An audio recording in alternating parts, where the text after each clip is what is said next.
Recently, Shenzhen Hongshan Hospital of Obstetrics and Gynecology, a microscope and camera are needed to screen sperm motility. After comparison, they chose MSHOT inverted microscope, Me52N and digital camera MSX3. This solution effectively solves the technical problems in sperm activity screening. Sperm is a nearly transparent sample.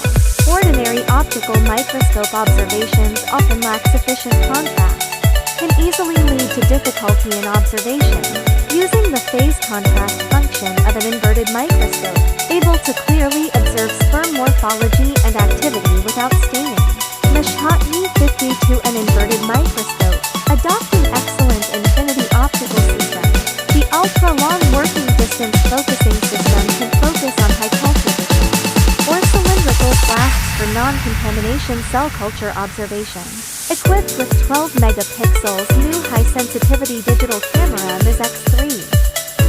Capable of accurately capturing subtle changes in sperm.